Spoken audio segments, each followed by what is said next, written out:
અધ્યાય 3 કર્મયોગ. અર્જુન અને આપણું રોજનું જીવન. અર્જુન ઊભો છે, હાથમાં ધનુષ છે, પણ મનમાં એક પ્રશ્ન છે. જો જ્ઞાન જ બધું છે, જ્ઞાન જ સાચું છે, તો આ યુદ્ધ કેમ? આ પ્રશ્ન ફક્ત અર્જુનનો નથી, આ પ્રશ્ન આપણા દરેકનો છે. વિદ્યાર્થી હોય તો એ પૂછે છે કે જો જીવન સમજવું એ જ જીવન છે, તો આ એક્ઝામ શા માટે છે? કર્મચારી પૂછે છે કે જો શાંતિ અંદરથી જ છે, તો આ જોબ પ્રેશર શા માટે છે? માતા પિતા પૂછે છે જો બધું ઈશ્વર જ કરે છે, તો આ જવાબદારી કેમ? એમ્પ્લોયી કે બિઝનેસ ઓનર પૂછે છે કે જો સંતોષ જ જરૂરી છે, તો આ કોમ્પિટિશન કેમ? અર્જુનનો પ્રશ્ન હવે આપણા બધાનો પ્રશ્ન બની જાય છે. કૃષ્ણ અર્જુનને કહે છે, કોઈ પણ માણસ કર્મ કર્યા વગર નથી રહી શકતો.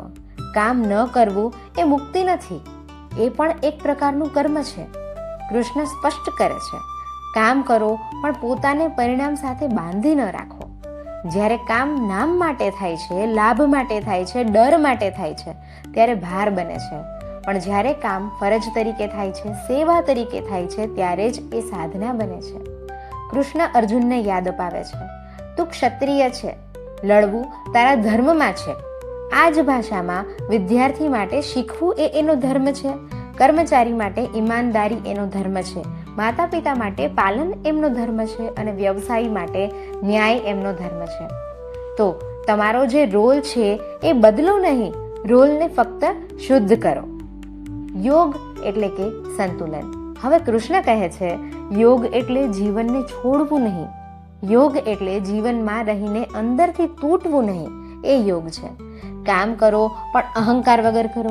સફળતા આવે તો ફૂલો નહીં, નિષ્ફળતા આવે તો તૂટો નહીં. હવે અર્જુન સમજે છે કે યુદ્ધ બહાર નથી, યુદ્ધ અંદર છે, અને જે અંદર જીતે તે બહાર સાચું જીવી જાણે.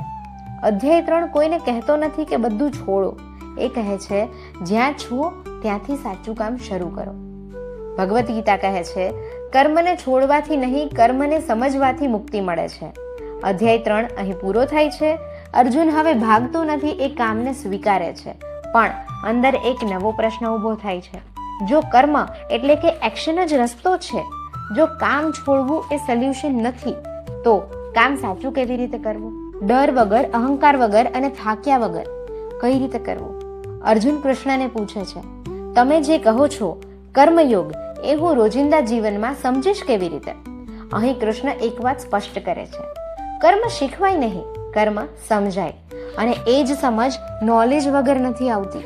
અહીંથી એક નવો અધ્યાય શરૂ થાય છે, જ્યાં કૃષ્ણ ફક્ત શું કરવું એ નથી કહેતા, પણ શા માટે કરવું એ સમજાવે છે.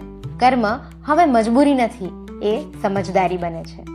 અને આ જ છે અધ્યાય 4, જ્ઞાન અને કર્મનું જોડાણ.